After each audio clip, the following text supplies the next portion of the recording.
வணக்கம். இன்றைக்கி நம்ம வீட்டு சமையலில் செட்டிநாட்டு பச்சை மிளகாய் புளி மண்டி. அதுக்கு தேவையான பொருட்கள்: சின்ன வெங்காயம், பூண்டு, கருவேப்பிலை, பச்சை மிளகாய், கடுகு, வெந்தயம், மிளகாய், பெருங்காயத்தூள், உப்பு, மஞ்சத்தூள், அரிசி கழுவின தண்ணி, ஒரு எலுமிச்சம்பழம் அளவு புளி. தாளிக்க போகிறோம். அதுக்கு நல்லெண்ணெய் ஊற்றணும். நல்லெண்ணெய் ஊற்றினா தான் அது ரொம்ப டேஸ்ட்டாக இருக்கும். அதனால் நல்லெண்ணெய் ஊற்றிக்கிறேன். எண்ணெய் காஞ்சிருச்சு. எண்ணெய் காஞ்சோன்னா வெந்தயம் போடுறோம். வெந்தயம் நல்லா வெடிச்சதுக்கப்புறம் கடுகு போடணும்.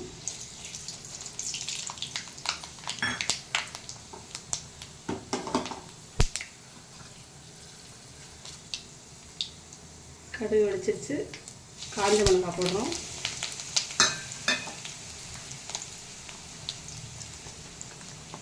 காஞ்ச மிளகாய் போட்டோன்னு பூண்டு,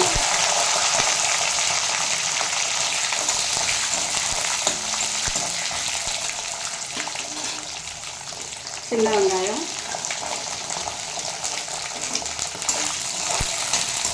நல்லா வதங்கணும். நல்லா வதங்கினதுக்கப்புறம் பச்சை மிளகாய் போடணும். இது நம்ம காய்கறி போட்டு செய்வாங்க. இதில் நம்ம பச்சை மிளகாய் போட்டு செய்கிறதுனால அந்த காய்கறி எதுவும் ஆட் பண்ணலை. இது எதுவும் பச்சை மிளகாய் மண்டி தான். கருவேப்பிலை போடணும். பச்சை மிளகாய் ஃபுல்லாக போட்டுடணும். பச்சை மிளகாய் கீறிட்டு போடணும். அந்த வேலை கீறிடணும், இல்லைன்னா அது எண்ணெயில் போட்டால் வெடிக்கும். அதனால் கீறிட்டு போடணும். இப்போ இது நல்லா வதங்கணும். நல்லா வதங்கி அதுவாக கொஞ்சம் சுருண்டு அப்படியே சுருங்கி வந்துடும். நல்லா வதங்குறதுக்காக மூடி போட்டுடணும். இப்போ ஓப்பன் பண்ணி பார்ப்போம். இந்த பழம் நல்லா வதங்கிடுச்சு. சூப்பராக எண்ணெய் நல்லா கொஞ்சம் இப்போ பெருங்காயத்தூள், மஞ்சத்தூள், உப்பு.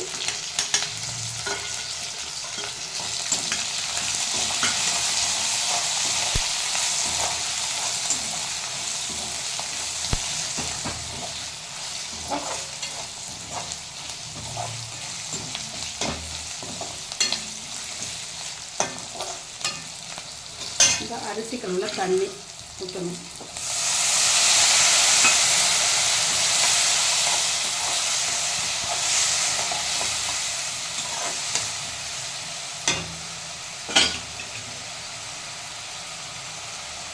அதோட இப்போ அதை கரைச்சி வந்த புளியே எல்லாம் ஊற்றிட்டோம். உப்பு போட்டுட்டு புளியையும் ஊற்றியாச்சு.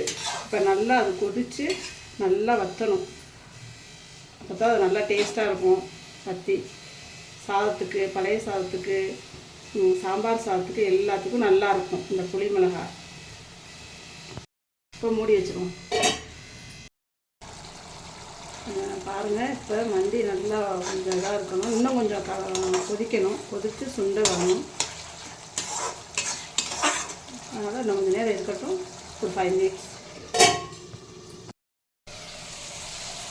பாருங்கள், சூப்பராக இருக்குது. நல்லா புளி மண்டி, பச்சை மிளகா புளி மண்டி ரெடி ஆகிடுச்சு. நீங்களும் உங்கள் வீட்டில் செஞ்சு பாருங்கள்.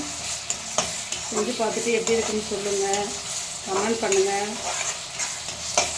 சூப்பராக ரெடி ஆகிடுச்சு. இந்த புளி மண்டி ரெடி ஆகிடுச்சு. சூப்பராக இருக்குது. ஆனால் இதில் புளி தான் கொஞ்சம் தூக்கலாக இருக்கணும். அப்போ தான் நல்லா டேஸ்டியாக இருக்கும். நல்லா இருக்குது. வீடே ஒரே வாசனையாக சூப்பராக இருக்குது. நீங்கள் செஞ்சு பாருங்கள். இது உங்களுக்கு பிடிச்சிருந்தா உங்கள் ஃப்ரெண்ட்ஸுக்கு ஷேர் பண்ணுங்கள், லைக் பண்ணுங்கள், கமெண்ட் பண்ணுங்கள். தேங்க்யூ.